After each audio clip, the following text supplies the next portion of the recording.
En la historia de la humanidad existen personajes que parecen desafiar las leyes de la naturaleza. Entre ellos, destaca uno que solo ocupa unos pocos versículos en la Biblia, pero cuya sombra se extiende por milenios de historia, misticismo y arqueología.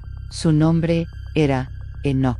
No fue un emperador y ni un guerrero, pero logró algo que nadie más había hecho: caminar tan cerca de lo divino que, un día, simplemente desapareció. Hoy vamos a desenterrar la identidad de Enoc a través de los registros más antiguos de la humanidad. Pero no solo buscaremos datos históricos, vamos a descifrar el código detrás de una frase que ha intrigado a teólogos y místicos por milenios. ¿Qué significa realmente caminar con Dios y por qué ese camino lo llevó más allá de la muerte? Para comprender la magnitud de Enoc, debemos retroceder en el tiempo hasta un mundo que ya no existe, la era antediluviana, un periodo donde los límites entre lo terrenal y lo divino eran borrosos, y la humanidad caminaba bajo la sombra de gigantes. El registro del Génesis nos sitúa a Enoc en un punto de inflexión generacional. Hijo de Jared y padre de Matusalén, Enoc se convierte en el eslabón central de un linaje extraordinario. Es fascinante notar que el hombre que venció a la muerte fue quien dio vida al hombre que más tiempo desafió a la muerte. Matusalén, cuya longevidad de 969 años sigue asombrando a la historia. Enoc no ocupa cualquier lugar en el linaje humano. Él es la séptima generación desde Adán. En el pensamiento antiguo y los registros bíblicos, el 7 no es un número más, es el sello de la perfección y la plenitud. Al ser el séptimo, Enoc personifica el punto culminante de una era, el hombre que alcanzó la madurez espiritual que el resto de su generación había perdido. Mientras el mundo a su alrededor se asfixiaba en una espiral de caos, sangre y rebelión, Enoc se alzó como una anomalía en la historia. Él fue el punto de ruptura en la narrativa de la muerte. En una era donde el destino final de todo hombre era el polvo, Enoc escribió un capítulo diferente, uno donde la tumba no tiene la última palabra y donde la vida, por fin, derrota a la entropía. En las crónicas del Génesis existe un ritmo monótono y lúgubre, una lista de nombres que siempre termina con la misma sentencia: y murió. Pero al llegar a Enoc, la narrativa se rompe. No hay tumba, no hay luto, no hay final. El registro da un giro que desafía la lógica humana. Caminó pues Enoc con Dios y desapareció, porque le llevó Dios. Por primera vez en la historia, la muerte perdió su rastro. ¿Qué significa caminar con Dios? En el hebreo original, la palabra sugiere una relación de compañerismo activo y constante. No era solo cumplir leyes, era una amistad profunda. Los registros históricos y teológicos sugieren 3 pilares. El primero, separación del mal. Enoc vivía en una época de corrupción extrema, la era de los Nefla. El segundo punto clave lo conforma su fe. No era una fe común, era una convicción inquebrantable. Los registros hebreos nos dan la clave de su ascenso antes de desaparecer. Enoc dejó una marca en el tiempo. Tuvo el testimonio de haber agradado al Creador. En un mundo lleno de ruido y rebelión, Enoc fue el único que mantuvo la frecuencia del cielo. Tercero, su rol como el primer heraldo del juicio. Mucho antes de los grandes profetas bíblicos, Enoc ya advertía sobre las consecuencias del caos humano.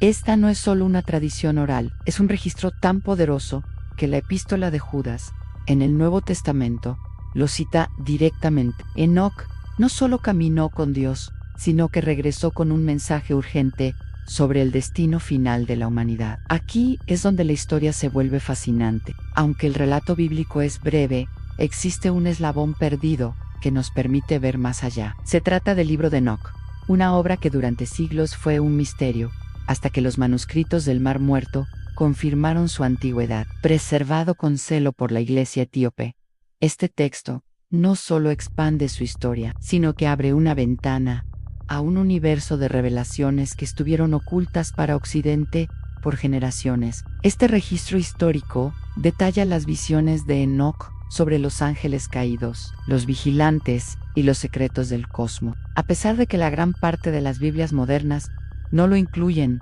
en su canon oficial, su valor histórico es innegable. Para los judíos del Segundo Templo y las primeras comunidades cristianas, el libro de Enoc no era un texto marginal, era una lectura esencial, una brújula espiritual que moldeó su forma de entender el cielo, el infierno y el fin del mundo. Describe a Enoc no solo como un hombre piadoso, sino como un escriba de la justicia, el puente entre el cielo y la tierra. El libro de Enoc revela su misión más extraordinaria. Después de que los vigilantes corrompieran a la humanidad, fueron juzgados por Dios, pero ¿quién comunicaría esta sentencia a seres celestiales? En un giro sin precedentes, Dios elige a Enoc. Los propios ángeles caídos, aterrorizados por su destino, le ruegan a Enoc que interceda por ellos. Lo ven como el único puente entre su rebelión y la misericordia divina. Enoc, el escriba de justicia, lleva su petición a los cielos, pero regresa no con un perdón, sino con la sentencia final e irrevocable de Dios. Se convierte así en el heraldo del juicio divino, un hombre mortal, encargado de dictar el destino eterno de los ángeles que abandonaron su gloria. Este acto lo consolida no solo como un hombre santo, sino como una figura de autoridad cósmica, un juez en un tribunal que trasciende los límites de la tierra. Pero la misión de Enoc no se limitó a la tierra. El libro de Enoc narra sus asombrosos viajes a través de los 7 cielos, guiado por ángeles como Uriel. En estas visiones le fueron revelados los secretos más profundos de la creación. Vio los tesoros de la nieve y el granizo, los almacenes de la luz y el trueno. Comprendió el funcionamiento de las luminarias celestiales, las leyes que rigen el sol, la luna y las estrellas, un calendario perfecto que gobernaba el tiempo divino. Se le mostró el lugar de descanso de las almas justas y el abismo preparado para los pecadores. Estos viajes no eran turismo cósmico, eran una instrucción divina. Enoc fue transformado de un simple hombre a un sabio celestial, un conocedor de los misterios que conectan el universo físico con el reino espiritual. La culminación de su vida es el evento conocido como la transposición. Pero ¿cuál fue el destino final de Enoc después de ser llevado a los cielos? La tradición mística judía, especialmente en textos como el tercer libro de Enoc, nos da una respuesta asombrosa. Enoc no solo vivió en el cielo, fue transformado. Su cuerpo físico fue consumido por el fuego celestial y su ser fue reconfigurado en una de las entidades más poderosas del cosmos, el arcángel Metatrón. Según esta tradición, Enoc se convirtió en el príncipe del rostro divino, el escriba celestial que registra todas las acciones de la humanidad y el único ángel al que se le permite sentarse en la presencia de Dios. Esta transformación es el pináculo de su viaje, un ser humano que por su devoción y justicia trasciende la mortalidad hasta tal punto que se convierte en el principal intermediario entre Dios y toda la creación. Enoc no solo caminó con Dios, se convirtió en su voz y su memoria en el cielo. A los 365 años, un número que muchos historiadores vinculan con el ciclo solar, Enoc fue llevado sin morir. Este evento es fundamental porque rompe el ciclo